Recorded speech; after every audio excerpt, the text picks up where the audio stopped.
Thanks for tuning in to the Drive On podcast, where we're focused on giving hope and strength to the entire military community. Whether you're a veteran, active duty, guard, reserve, or a family member, this podcast will share inspirational stories and resources that are useful to you. I'm your host, Scott DeLucio, and now let's get on with the show.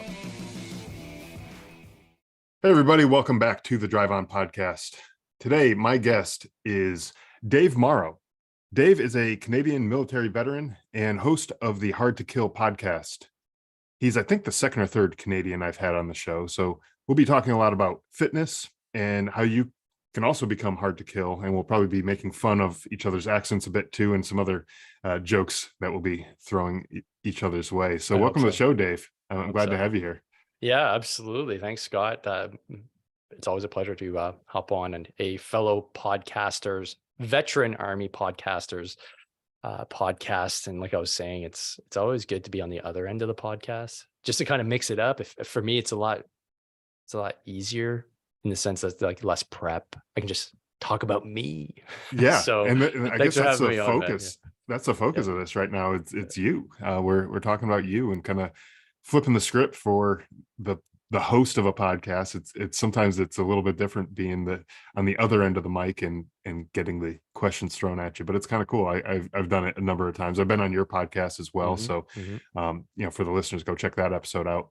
But we do this all the time. We swap podcasts, and it's really a cool thing to do. So for the listeners who maybe aren't familiar with you, could you tell us a little bit about yourself? Absolutely. So like you said, I am a retired member of the Canadian Armed Forces. I was a reservist in the infantry here, and I always need to explain a little bit about our structure here in Canada. It's a little bit different than reserves in the States. We have regiments based off the old school British system, and I was literally part of a unit that like wore this stuff. This is me in wood form. Yeah, so right. If you're familiar with the changing of the guard in the UK, my unit was the Canadian version of that, the Canadian Grenadier Guards. So it couldn't be any more stereotypical British. And that's what I did for 15 years. I did a lot of stuff ceremonially in Ottawa. We do changing of the guard. We do like the Palace Guard, if you want to call it. So we are there at the Governor General's residence. We do sentry shifts, stuff like that. Our claim to fame was we were Canada's number 2 tourist attraction, number 1 being Niagara Falls. So we're like, yeah. Yeah, it's kind of hard to compete with that. I mean, yeah. Niagara Falls is pretty beautiful. Being second to that isn't so bad.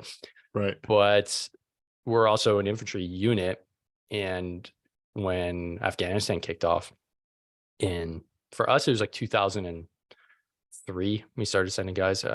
Correct me if I'm wrong. I think it was 2003.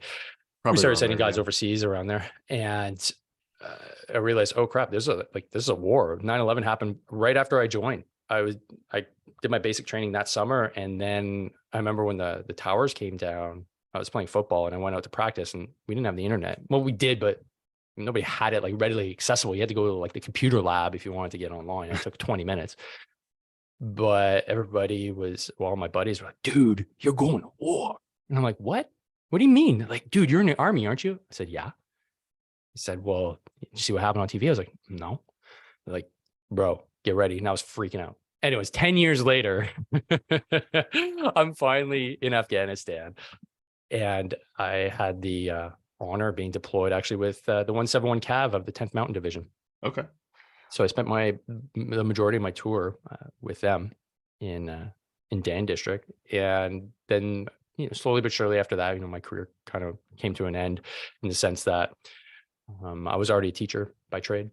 So I was a high school math and science teacher, because in the reserves, you can go do your school and then train in the summer and then pick and choose what you want to do. So I chose to go overseas in 2010. And then when I came back, I was unemployed and didn't know what to do with myself. So I said, well, I guess I'll become a teacher. That's what I'm trained to do.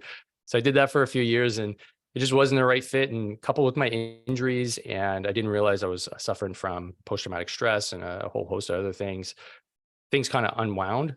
And it was probably a blessing, because had they not unwound and had I not had this kind of break and I left my career and I was kind of a disaster for a few years, I wouldn't be here talking to you. I wouldn't be affecting the lives of other veterans, because I didn't really hit rock bottom. I didn't really understand myself, and that forced me to do that. So I'm really thankful for that experience, and I'm really thankful for being injured and having to deal with my shit. So that's me in a nutshell. Now, what I do is I help, I help veterans and members of the military get leaner, fitter, and harder to kill.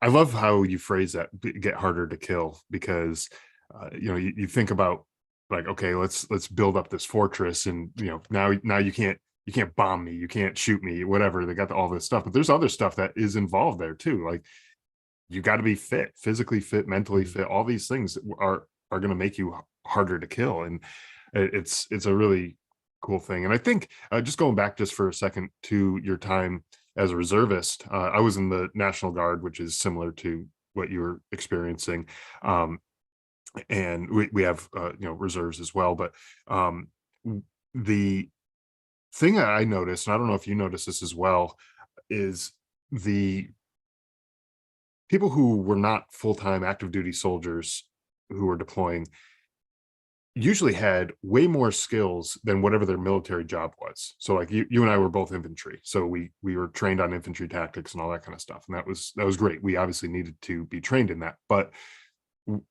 the unit I deployed with was filled with people from all different walks of life. We had police officers, we had EMTs, we had mechanics, we had, I was an accountant. Like, we had Yeah. everything. So, like, um, so when something came up and, like, there's something wrong with one of our trucks, one of our mechanics was like the first one to come in and diagnose it before the actual army mechanic came in, and Right. like was able to order, like, he was able to tell them like what parts they needed to order before. So it kind of, like, I thought was actually an asset to For have sure. people in that capacity, because you're able to do things so much quicker and so much more efficiently, when you have that skill set hanging around in your unit. And we had people from, like, all sorts of different walks of life. And there's one guy who was a barber, and it's- so we didn't have to go to the Afghan barber that was on base, and Yeah. so we could, like, go to him, so we didn't have to risk, like, getting our throats slit or whatever. Just the little things you have to worry Just, about when you're I, in I another mean, country at war, like you things just that you start wouldn't to think about appreciate here. you appreciate those You little gonna stab things. me? Yeah, right. Like, I was like, oh, I'll give you a shave with a straight blade. No, the hell you're not. Oh man. So you've made it your mission to help other veterans lose weight, get more fit, get harder to kill. I know a lot of veterans pack on a few pounds after leaving the military. I mean, myself included, right? I mean, um, so what prompted you to get out on this mission? Your own experiences. Obviously, you were talking a little bit about that. Was that the primary driver, or were you seeing other people having the same issue? Oh yeah, man. It was all about me. It was all me. I like I said earlier, I hurt my back and my knee when I was deployed. It wasn't catastrophic. It wasn't like I was knee deep in grenade pins fighting off the Taliban. It was just I blew up my back, a few herniations, and then my knee just I fell off a wall, and you know, shit happens. Yeah. But what I realized is, like, later on, because I was having so much trouble getting back to normal. I was constantly in pain. It was just bringing me down, down, down, down, down. And I just kept on sucking it up, taking more pills, sucking it up, taking more pills. And then I'd go to the gym. I'd train, but it wasn't, it wasn't working. I was getting fatter. I was in more pain. I'd have days, sometimes weeks, where I couldn't go into work because I was just in too much pain. I was stuck in bed. And it was after one of those big back lockups, I said, I got to change something, man. This is not working. I have a kid. I have two now, but at that point I had one. And I remember staring up at the ceiling. My wife's helping me go to the washroom. I can't do anything. I can't be a husband. I can't be a good employee. I can't do anything. I can't be a good dad. So I said, I got to fix something. I can't live the rest of my life like this. I was what, 35 at the time. So I just made the decision to change. I didn't know what I was going to do, but I just dissolved my ego at that point. Went to go find my trainer, who I got 6 years ago, is still my trainer to this day. And we just started working on the basics. And I realized I was crazy weak. I was insanely weak. I thought, like, army strong. I could run. I'm tall, right? So running was always a easy thing for me. push-ups, pull-ups. I was infantry fit. I could ruck march for days. No problem. I was a pack mule. So in my mind, I'm good to go. But then I got kicked out of the military for not being fit. And I was like, that sucks. And then I just couldn't do anything that I wanted to do. I couldn't play sports, I couldn't play hockey, couldn't take care of it. And so all these things compounded, and I said, okay, I'm clearly doing something wrong. And so the Costanza effect, I don't know if you're a Seinfeld fan, but Oh yeah, yeah. if everything I'm doing is wrong, then everything opposite must be right.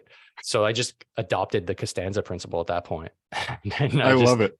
yeah, I just started doing everything opposite and reading. And I was always involved in fitness. I was always like the PT guy at my unit, more or less.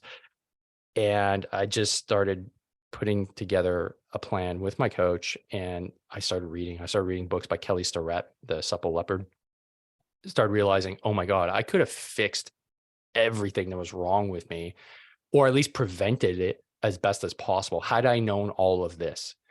And so once I learned that, I started writing my book, which was The Nimble Warrior.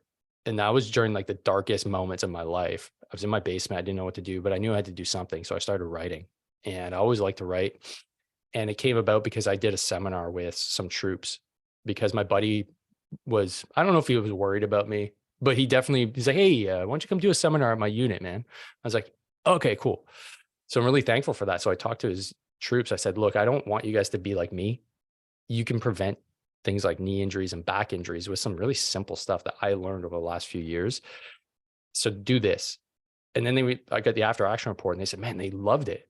So I said, okay, I'm going to put together a PDF with like 4 or 5 pages on how to do stuff. And that turned into an 80-page book. So that was kind of like how I got started in this, because I just wanted to help Buddy. I just said, I was just giving it away for free. Here, take this. And then it just kind of spiraled. More people saw that I was doing this stuff. Some guys reached out and said, hey, I want you to train me to get ready for special forces selection. I'm like, I don't know how to do that. Like, I didn't do that, right?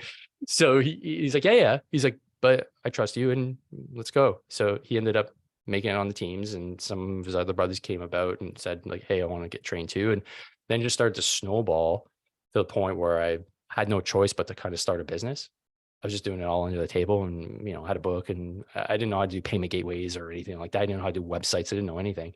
So it just turned into that. And it was just one of those things that by osmosis, just kind of falling bass backwards, as my dad always says, into something. And then you just turn it into something. And that was really how I got started. I had no intention of starting a business, no intention of being involved with veterans. I just started realizing that there was a big gap there. There was nobody serving that particular group of, in particular, men. And I just wanted to kind of fix that and just share my knowledge. And that's the long and short of it. Yeah, and it's got to be really difficult. And I'm going to get deep here on this one. It's got to be really difficult for a Canadian to not be able to play hockey. Oh, dude. I mean, your guys are like things, born man. with skates, right? It was just like, yeah. Hockey is by far one of the hardest sports on the body. Oh yeah, because sure. I don't know if you play hockey. I used to. Okay, yeah. So yeah, it's the amount of sweat that comes off of you after, it's insane. You only realize when you get older, because when you're a kid, you're sweaty. It doesn't matter, teenager or whatever, you're sweaty. Like that's just hockey. But then when you finish just a pickup game, which is all I play now. Actually, I haven't even put on skates this year, which is like, it's heresy. I know. I haven't even put on skates this year. We're going to let you get out of the country first before this episode gets released, because the authority is going to be knocking down your door. Please do. I couldn't believe it. I was like, man, I got like 2 more games left in my season, which I'm a spare. I haven't gone once, and I'm really embarrassed about that. But anyways, that's a whole other podcast. The amount of sweat after a hockey game in your gear, it's like going into the sauna. And you're really only on the ice, like, our games are like 40 minutes. You're really only, if you're on the ice for 10 minutes, that's a lot. Right. If you're on the ice for a quarter of the game, maybe there's not enough spares. That's a lot. But in that 10 minutes, so many guys have heart attacks. I shouldn't be laughing, but it's so hard on the body. It's just the intensity. We're not even playing contact, right? We're skating, having a good time. It's a great workout, but it's really hard on the back because you're always in that crouch position. You know, taking slap shots and stuff like that. You're always rotating, and so you have to be healthy. You have to have good tissue mobility. It's part and parcel of getting older. You have to maintain it a lot better if you want to do the things that you love. So that was just part of why I wanted to get better personally, but also why I want to help other veterans too, because I just want them to thrive and enjoy the things that they can enjoy. Right, exactly. And there's a lot of things, and I'm picking on hockey because it's, just kind of poking fun at the Canadian on the show here, and I'm the host, so I can do whatever the hell I want. So, um, but I mean, there's other things too. I mean, there's all sorts of things that people just stop doing because they can't physically do it anymore, Mhm. because they just let their body deteriorate, and maybe an injury that they didn't follow up on and get the care that they needed. It could be any sport. I mean, it could be as, golf is not like a super high impact sport, but there's a lot of twisting and motion and things like that. And that's something that I used to love doing. And I had back, neck injuries, and like, it's just hard for me to swing a club without hating myself after after doing it, so it's Yeah. like stuff like that is like the reason why you want to go out and try to fix these things. And like you said, the Costanza effect, if everything you're doing is wrong, like, do the opposite, and maybe that'll be right. Mhm. um and I know there's a lot of people out there who, like I said earlier, they get out of the military, they let their PT kind of slip, and they start just gaining weight, right? And I think I saw on your website, I was doing a little look up before we started recording here, that obesity in the veteran population is higher than like the average, in Mhm. their peer groups. Why do you think that is? Why? I mean, from a group of people that were so in shape while they were serving in the military, theoretically, obviously there's some people who let it slip in the military too, but Yeah. how do you just let it slip that quickly when you get out? Right. Well, the research is pointing out a few things. So that study showed that veterans are there's about 9% greater, I guess, quantity of veterans versus the peer group in just the civvy population that are obese. So that puts it close to 50% of veterans are overweight or obese. That means a BMI of over 25. Um, and then why? There are a lot of compounding variables. Injury is one of the biggest ones. You're in pain, so you don't Right. exercise. uh, Post-traumatic stress, you don't want to go out of your house. They're compounding factors. And the way I see it is, yeah, the injury thing, if you can't move well, your likelihood of being obese is really high.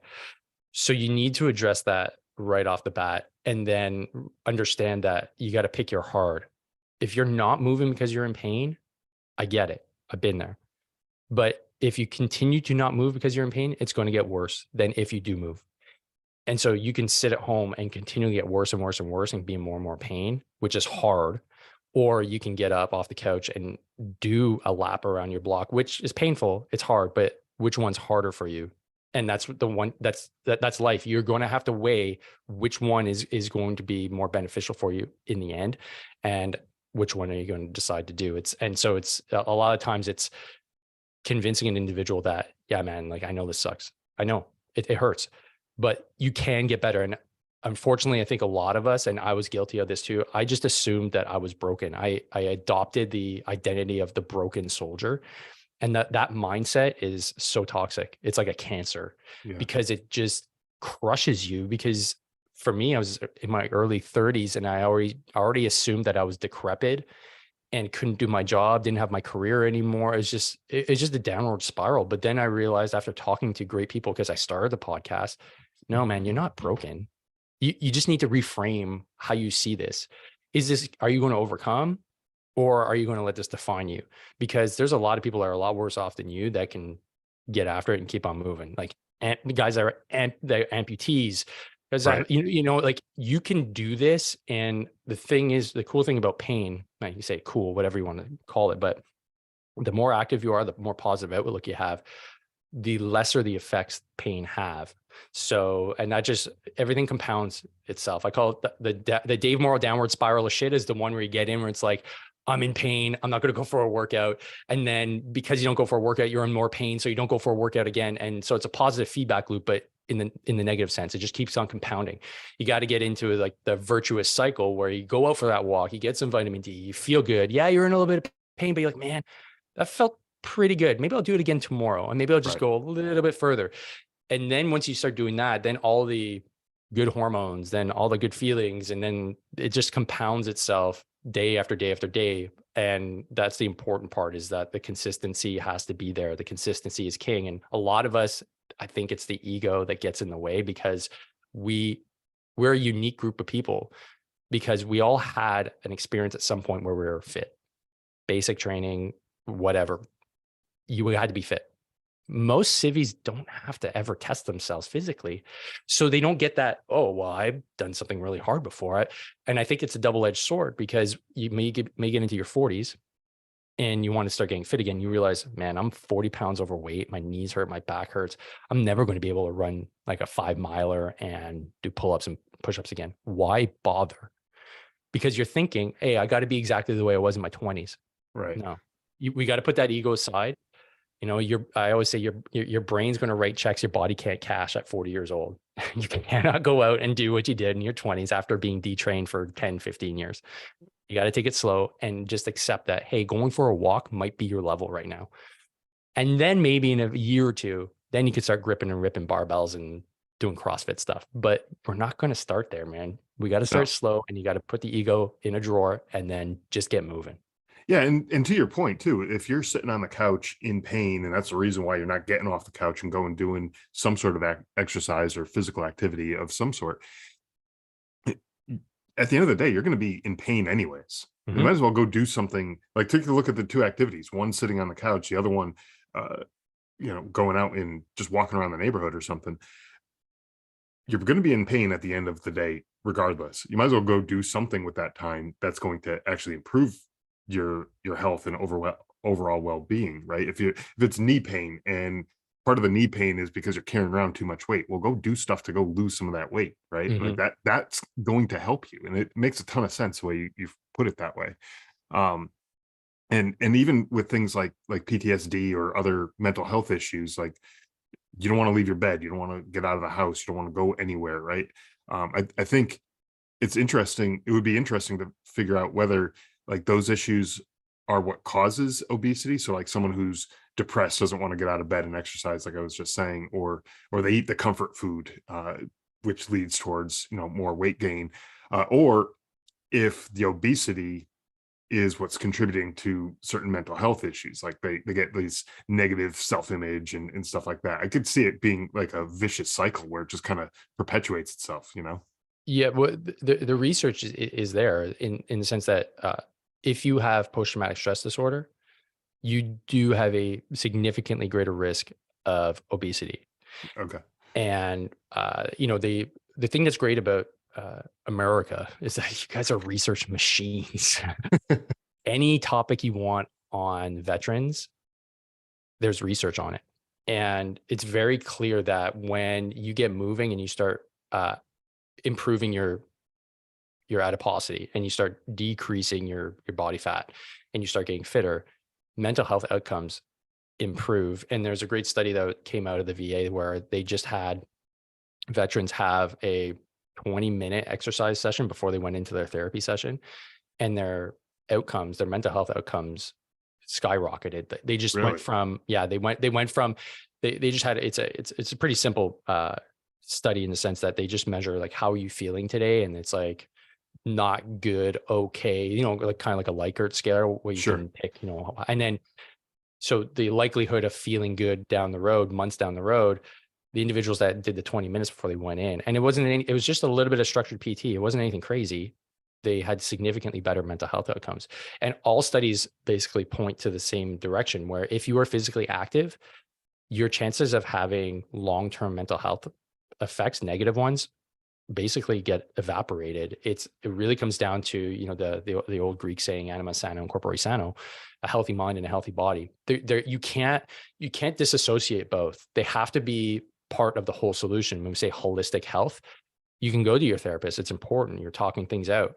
But on the other side, you need to physically be in your body and to struggle, because if not, you won't synthesize the right hormones. And for men, especially, things like testosterone, growth hormone, like, these are all things that need to be working in conjunction with a healthy mind so that you're actually a healthy, thriving human being. So I think we've lost that in the conversation where we focus so much on mental health, but we don't realize that one of the major components of mental health is physically being active and struggling and like lifting heavy stuff.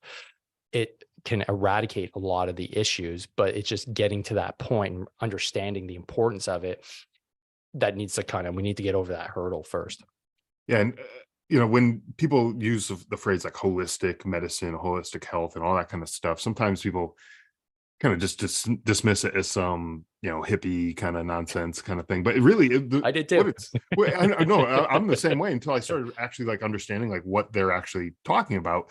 And it's not this, hippie whatever stuff. It's really just taking a look at the big picture, take a look at everything and see how all the pieces fit together. Like if you're doing a puzzle, you got a bunch of disconnected pieces and you're putting them all together, and then eventually you get the whole picture, right? That's what they're talking about, is looking at the whole picture.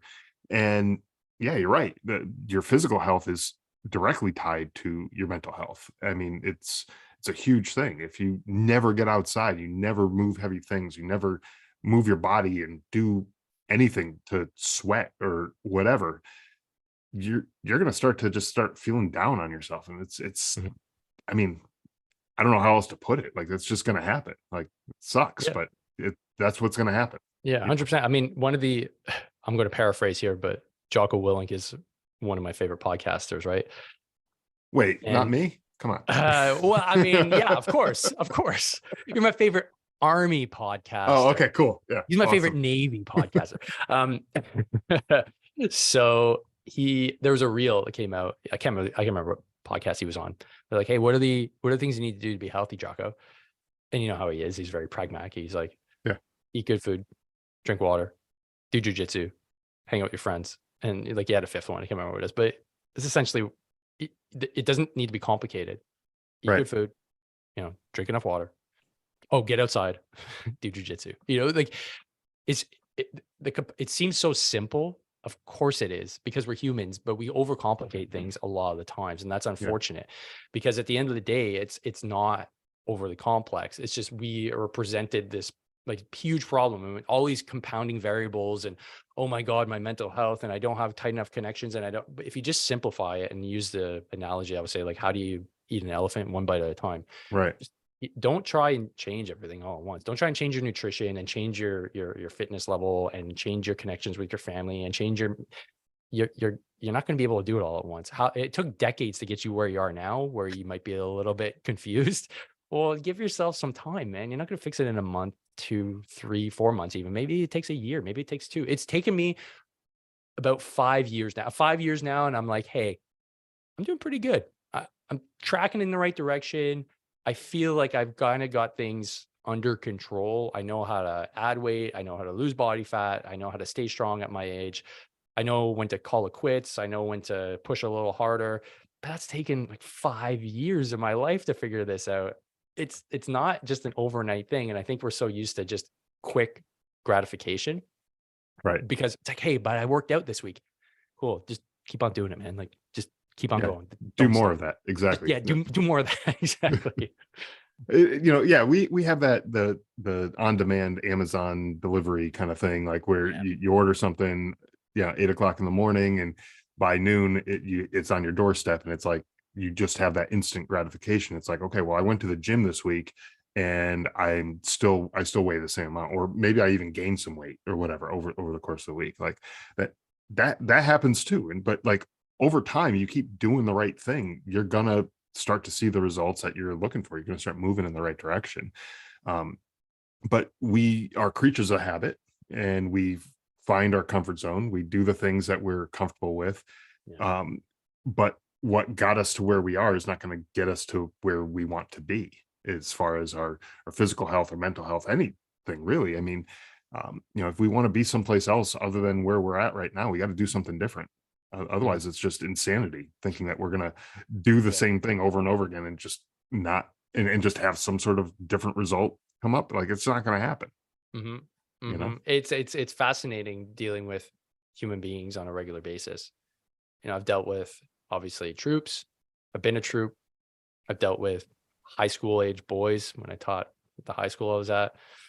And I've obviously worked with grown men now. And human beings are interesting creatures. You can know logically what you're doing is not helping you. You Right. know that all your habits are causing you discomfort, causing you pain, causing you poor health. But yet, when it's like, all right, time to start working on it, you go, and you hesitate, you Right. pause, and trying to figure that out as a coach, right, is part of my job. Well, why are you hesitating? For me, it's a no-brainer. But why is it for me a no-brainer? And but then I have to think back, well, there was a time where I thought I was doing everything right. So how do I bring that into my coaching practice and make sure that you can start unlocking this hidden resource of motivation? Because that's what it is. It's the fear of getting started and failing that is overriding your need to actually get out and do something that's going to be good for you. It's Right. just this fear. There's fear, like, if I get started, I might fail. If I get started, I might fail, and then I'm going to be an embarrassment. Well, to who? To you? To your kids? To your Nobody's going to think you're a failure, man. It's just, yeah, trying to get over that is a really hard part of being human, because although we want to change, status quo is so much more comfortable than being in that chaotic, well, I don't know exactly what I need to do for training. I might hurt myself. I might have a setback. Yes, those things all will happen, but they also all will happen if you don't do anything. So, like you said earlier, you might as well just pick your heart and do the one that's actually going to benefit you long term than the one that for sure is not going to get you anywhere, which is what you're doing right now. Right. You're absolutely guaranteed 100% without a doubt. You're going to fail if you don't start. Yeah, Like yeah, there's no ifs, ands, or buts about it. Like yeah. you're going to fail without a doubt. So if you're worried about failing, like the one guaranteed way to set yourself up for success is to actually start and try to do something, right? Hmm. Maybe it doesn't go 100% the way you thought it was going to be. Maybe it's harder than you thought. Okay, cool. Then like maybe take a step back and adjust and figure out what your limitations are. Maybe that back injury really was worse than you thought it was. And Hmm. okay, well, you can't keep pushing that hard because you're going to really screw up your back, and maybe you need to do something else. Okay, well then do something else. But at least you figured that out at that point. But if you never even start and never even try, you're not even going to give yourself a chance to figure that stuff out. So you're you're dead in the water right there. I mean, you have no chance. Yeah, yeah. There's different stages, right, of an individual being ready to change, and like it comes down to just like, if you're not even aware of your problem, then it's it takes a lot of convincing. And that whole analogy, like, you can bring a horse to water but you can't make him drink, Yeah. is really important at that point. Because if an individual is not ready to make the change and not ready to take the next step, it's hard to convince somebody that, hey man, you really need to lose 30 pounds. If they're like, no, I don't. Okay, you're you're stuck now.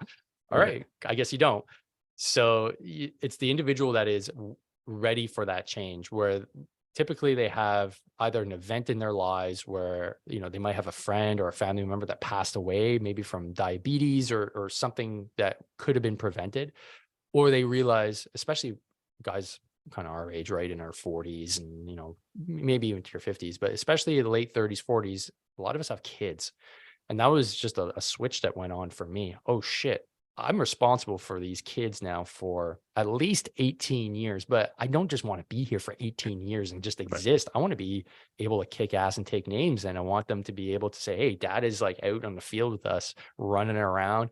And then long term, I want to be able to do it with my grandkids, assuming that I have grandkids.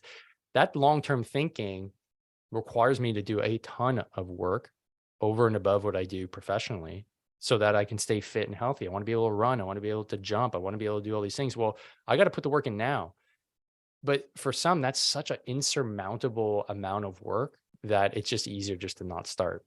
Yeah. And that's where, even if they do want to make a change, it's again that fear of starting and trying so hard to get to a goal and then not being successful is already, it's too devastating, because it's going to expose some stuff about who they are deep down inside, that some people just aren't ready to acknowledge and to find out. And it's a journey. It's just part of being human. If you're willing to accept it, then man, the sky's the limit, and you can achieve things that you never thought were possible.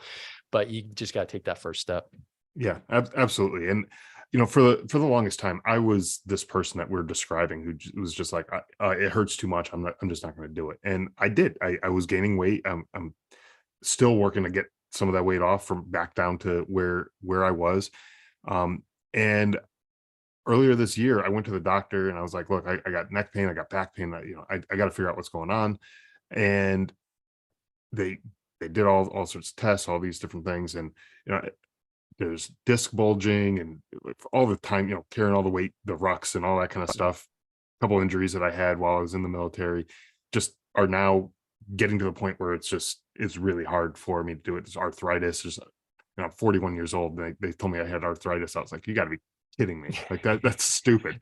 It gets issued from the quartermaster, but essentially it's like, hey, Yeah, you're in the infantry. exactly. Here you go, Yeah, 15 years. Like, what do I need this for? Don't worry. don't worry about it. You'll need it. You'll need it at some point. Yeah. But I was like, I can't just continue doing what I'm doing, just not exercising and continuing to get overweight because this isn't going to get any better. And so, yeah, I'm back at the gym. I'm exercising and I'm doing it in a smart way. I'm not going the way I was going when I was 20 or 25 or whatever. I'm doing it the way that I can to the extent that I can, and I'll work back up to where I can get to, and it's not going to be to the point where I was 20 years old and lifting a car over my head or something stupid like that.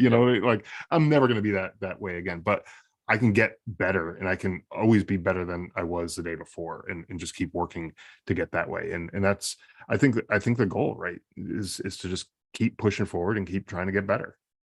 Absolutely. Yeah. The concept of 1% better every day. Yeah. Some people will roll their eyes, but what does that effectively mean? It means essentially if you're committing to being a better human being, being fitter, you got to do something that's slightly uncomfortable in the sense that you may not want to get up and go for your walk, or you may not want to go for the walk, period. You may not want to do anything, but if you consistently do your 20 minutes of activity a day, which is essentially what all human beings need, the bare minimum effective dose is 20 minutes of activity.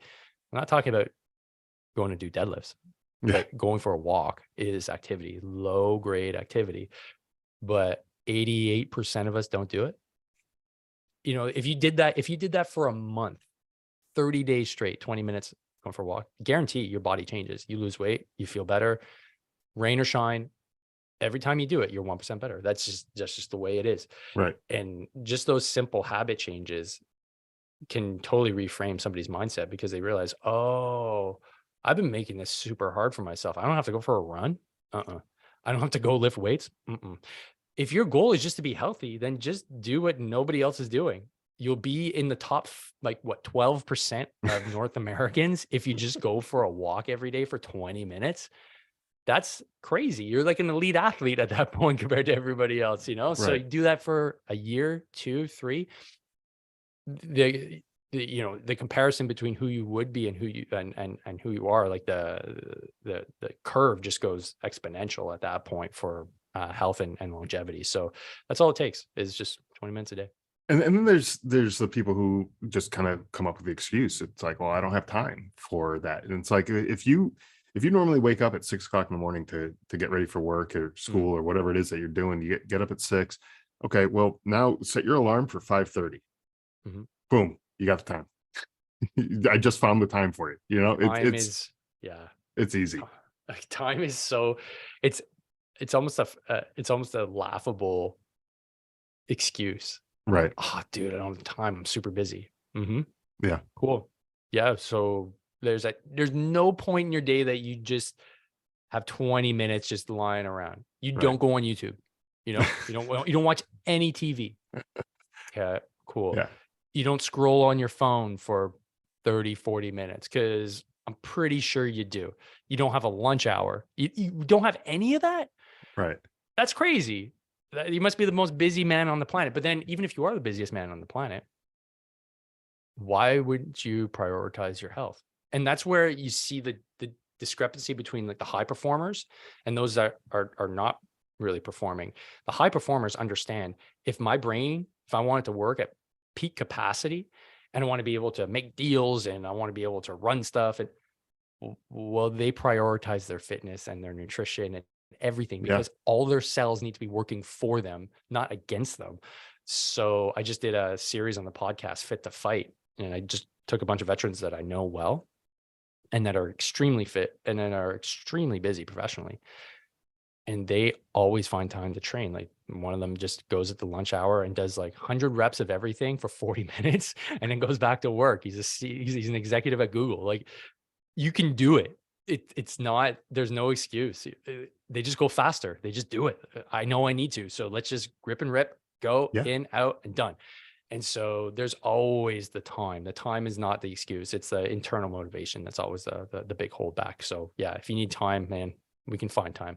You can always write me an find email time. like, bro, I don't know where to find time. Oh, we'll find some. We'll find We'll it. find some Exactly. for you. Yeah. You know what? As a matter of fact, you could, for the listeners, you could find it yourself. Look at your phone in your settings somewhere. I don't know where it is specifically on Android versus iPhone or whatever. Somewhere in your phone, it'll tell you how much time you use on each app throughout the day. Screen time. Yeah, Screen time on the the screen iPhone. time thing. Yeah, there you go. So look at that. And when you're looking at Facebook or Instagram or Twitter or whatever it is that you're looking at, TikTok, whatever, and you take a look at that time, whatever that time is, you're like, okay, instead of doing this stupid crap that I don't need to be doing, I'm going to get out there and I'm going to just go walk around the neighborhood or walk around my office or something. Yeah. Just get outside and go do something. And I got even like a cheat or a hack, if you may. You can be on Facebook and go for a walk too. I know it's not, I mean, assuming there's no traffic, Right. if you really need to be on your phone that badly, you can still scroll, just walk. It's or even like worst case scenario, you get a treadmill in your house and like go on your phone. If you're that much of an addict, cool, but at least get the PT in while you're doing the thing that's, you know, your habit, your must do, which is being on your phone. It's as simple as that. It's really as simple as that. There was someone at the gym the other day. They had a tablet, like an iPad or something, and it was on the exercise bike, and they had it in front of them, and they were doing that. They were like scrolling through Facebook, just like going up and up and up, just scrolling. I was like, okay, well, at least you know what, you're doing something still while you're doing that. Yeah.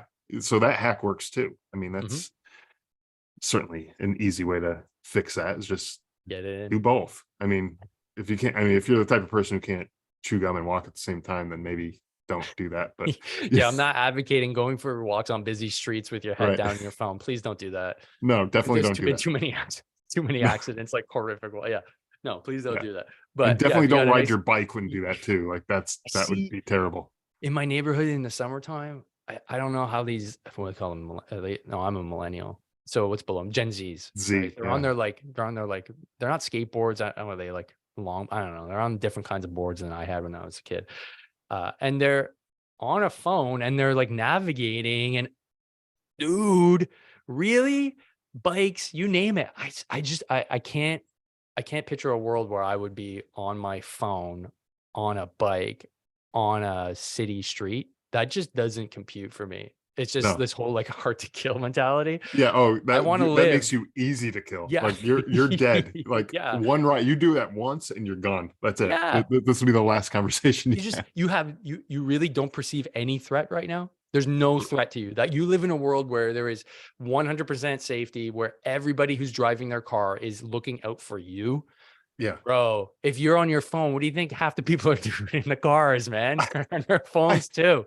I don't trust people that much to get out there and say, oh yeah, you know what, that driver over there, he's probably got my best interest in mind. No way. Like that's insanity to me. And yeah, I think we just live in a culture and a society that like actual threats to people's lives are not as common as they think they are. I don't know. Well, that's partly why I came up with it's partly why I came up with the hard to kill mantra or slogan. It's not anything new. There's other guys that use it. Tim Kennedy, CrossFit. And the reason why I came up with it was I was just on a run. I just got fired from a job and I was just fucking pissed. And I remember I was like, I'm just going to run until I feel better. I went out for, I think it was like 15K or something like that. And then as I was running, why do I do this? Why do I, when I get upset, I just go hard and I suffer. And I realized it's partly because I think, well, what happens if I have to run this distance in order to save my family? What happens if I need to lift or pull something in order to get it off my kid? And even before I had kids, I would say, well, if I don't get to this pole in the next 3 seconds when I'm sprinting, like everybody dies. And I thought I was crazy. I thought I was insane. I said, I can't say this out loud. I'm going to get locked up. But then I heard Joe Rogan say the same thing too on his podcast. And then it all made sense. I was like, oh, okay, I'm not nuts. This is just how some guys are programmed. So I just like training hard. And the whole idea of like hard to kill came about from that. But also, there's just not a lot of threats. Right. And Right. I don't want, but don't get me wrong. I don't want to feel threatened when I leave my house. Right. I'm in a very quiet suburb. I'm okay with that. I've had mortar rounds go over my head and freaking rounds go by me. I don't want that anymore. I don't want to have that constant fear, but I do like to impose some amount of controlled stress by training, by doing stuff that's hard. Because if not, I think that just creates anxiety because yeah, we're programmed to identify threats all the time. That's just how we evolved. And when there's no threats, our central nervous system just starts perceiving threats that aren't really there. Right. And then you start developing all these anxieties and stresses that shouldn't be because your central nervous system is just out of control. And hence the reason why, part of what I preach is get out, do some exercise, but then also struggle, like go lift some heavy shit Right. because it allows your central nervous system to realize, oh, okay, I've done the hard stuff and there's nothing around me that I really have to worry about. What that guy over there texting on his phone, not a threat. It allows you to, because after a heavy set of deadlifts, the world is zen, man. There's nothing else that can bother you. Yeah, and the reality is that, the day to day, you're not facing mortar rounds and bullets whizzing by your head and stuff like that. Day to day, that's not happening. But in the future, at some point, there could be a dangerous situation that you do find yourself in, and I'm not talking about World War III breaking out, although that is a possibility. But That could but very well happen by the time this podcast is published. So so let's knock on wood we'll on that see. Knock on wood. Hopefully, I am not jinxing this. one. If I Really am, hoping. I take full responsibility, and I will be the first one to sign up to I'm go coming and to wreck America, my by the wrongs. way, if this does happen. I'm coming to America. You guys have a lot more guns than us. So I'm Yes, we coming do. to see Yes, you. you can come down here to Arizona. We have plenty. Sweet. But yeah, I mean, there could be just a one-off thing. It could be just a random guy walking into a store or something like that, and that's happened before. But without training, without being able to be aware of threats and the situations going around you, you're going to be much easier to kill. If you're not paying attention to your surroundings, that you're going to become the first target because it's like, oh, look, there's that schmuck over there who doesn't know what's going on. And yeah, I'm going to go after that guy, as Mhm. opposed to somebody who saw the threat walking into the door and went and got his family out of there and moved on. I'm not saying that this is like a day-to-day occurrence that's going to happen all the time. It may never happen ever in your lifetime. But it may happen once, and once may be all that it takes for something bad to get you. So Mhm. yeah, train to be hard to kill. So Yeah. talking about that, let's talk about your podcast. I was a guest on that, like I mentioned earlier a few weeks ago. So definitely listeners go check out that episode and subscribe to the show. But tell the listeners what they can expect if they check out the show. Absolutely. Yeah. It's great to have you on. That's the power of Instagram and being involved in was it, what do we call it? The coalition, the Yeah, podcast the coalition, podcast coalition. Yeah, yeah. It's which is really kind of cool. a cheesy thing that we came up with, but it works. I mean, there's what, maybe 10, 15 or so of us in the So, group, or so somewhere around there. I don't know. mhm, I don't keep track of the numbers, but um yeah, it's really great because mhm. we kind of feed off each other, help each other out, and Yeah. have cool guests on the show like we're doing today. So Yeah. Yeah, absolutely. And one thing that's cool that once I started branching out, and I recognize that as one of my strengths is just being able to reach out and network. So I try to leverage it as much as possible. I'm not great at organizing in the sense that I'm not great at procedural stuff, like business stuff, like, oh, I got to mhm, do this again, like I got to do the books. So when it comes to the actual like big picture stuff and like reaching out and connecting and creating bonds, I love, and I thoroughly enjoy it. I get energy by, talking with folks like yourself and other groups that, we've started, just on Instagram, stuff like that. I love it. And just the ability to branch out, and the podcast is just that medium, that vehicle to be able to reach out and talk to so many awesome people in the health and fitness space.